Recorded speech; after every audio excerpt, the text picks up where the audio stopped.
Luto tayong adobo. Chicken.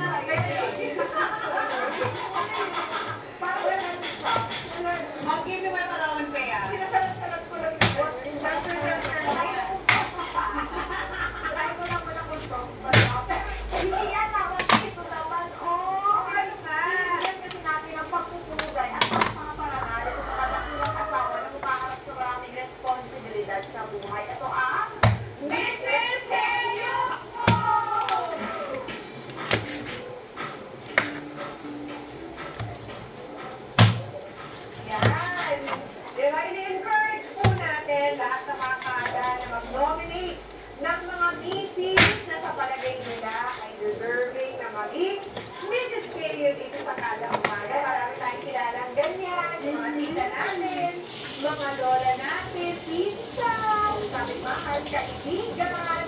At last week na po ay may naging message tayo na si Jen Maniigil.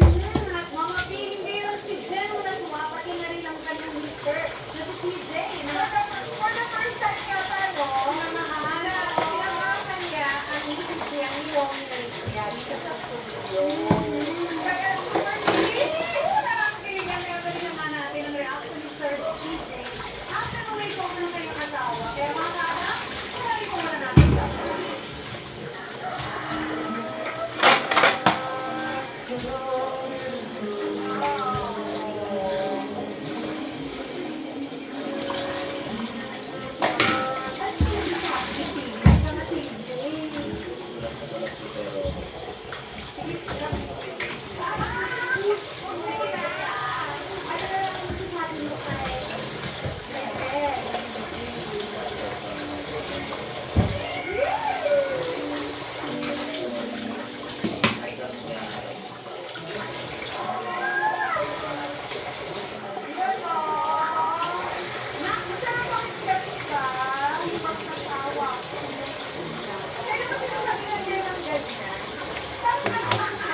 Masipag at masigasig sa trabaho from 8 p.m. to 5 p.m. Maasikaso at mapagpangata-asawa nanay the rest of the day. Mahaba man ang listahan ng kanyang order, ganun naman ang haba ng kanyang business at pag-unawa. Nagdan pa yan, hindi man sa pagmamayabang ay ang kanyang walang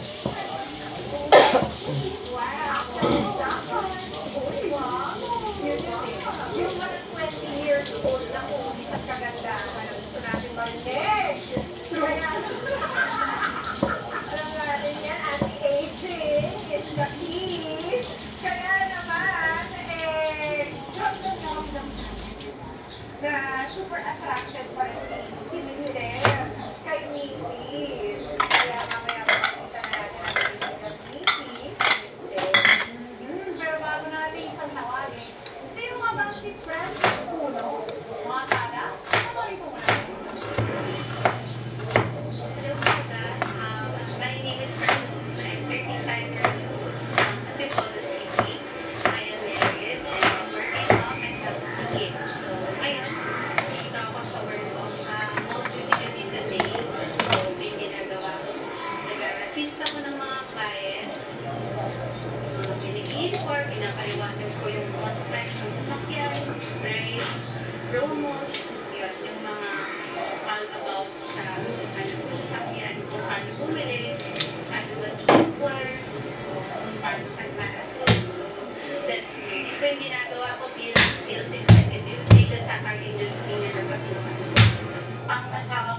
Kimberly San Puno. Kami mag-classmate before na high school ako.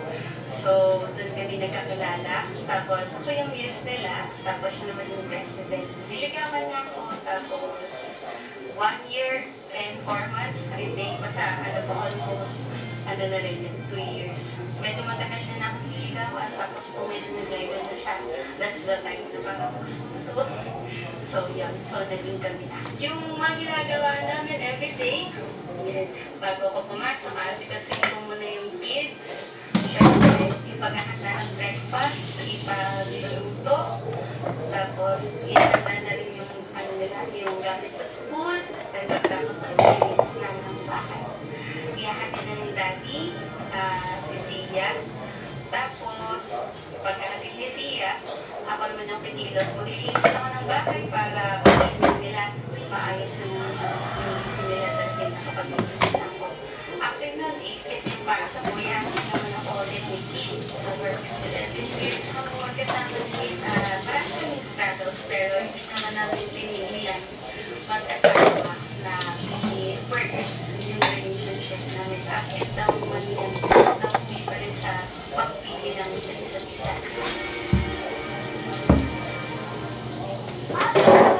Sino makakabangan na lahat? Welcome ang Disney of the Day, Precious Puno.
Hindi nga eh, sobrang surprise ako.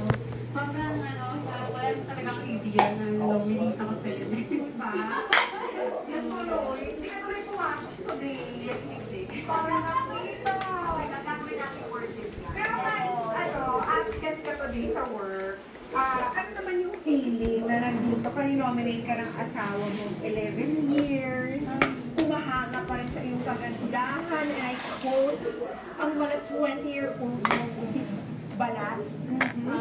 Masaya, kasi nga once in a lifetime lang naman to. So, diba? Try natin. Baka may mas igaganda pa. Lagi mo bang naririnig yung pag-moving sa Bihira lang. Kaya natuwa ako kasi ganun yung comment na kaya sobrang saya sa Hindi feeling. mo akala. Na-appreciate niya pala ako. Hindam pa rin pala siya sa'yo. Na-appreciate niya pala ako. Paano niya pinapakita kung hindi siya masabi? Paano niya pinapakita sa'yo love na love ka pa rin niya? Ang pinagsisilbihan niya ako, pag wala akong work siya naman lahat gumagawa. Siya nagluluto, gigising na lang ako, nakaprepare niya yung food namin, tapos yun. Tapos ayayain niya ako somewhere. Ay, madalas yun. Ay, madalas yun, friend. Weekly po. A weekly naman. At least once a week siya naman Yes. yung nagluluto. Yes. Kasi usually ikaw yun, di ba? Opo, yes. Oo. Bakit naman yung tagal-tagal mo nagpaligaw? 1.5 years almost. Kasi parang long distance, Mama Petra, kasi paano ito pala ito? Parang. LDR na ba yun? LDR. Saan ka naman ngayon? LDR na yun. Hi na. Natatakot kasi ako pumasok sa isang relationship. So, ayun, natatakot ako mag-deal. At tapos, kung siya naman yung missing in action, anong naramdaman? Ayun, nami-miss ko pala. Parang something na nawala.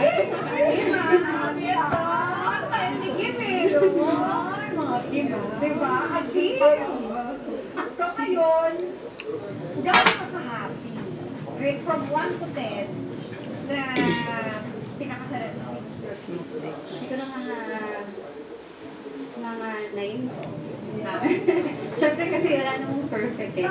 So, yun, doon lang tayo sa, sa hindi perfect. Tama lang. Para totoo. Correct ka siya. Pag weekend, anong ginagawa niyo?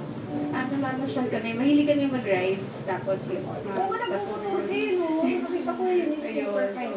Opo, yun lang. Nag-rides. Tapos coffee shop. Doon sa mga overlooking, San Pipolo, sea, clouds.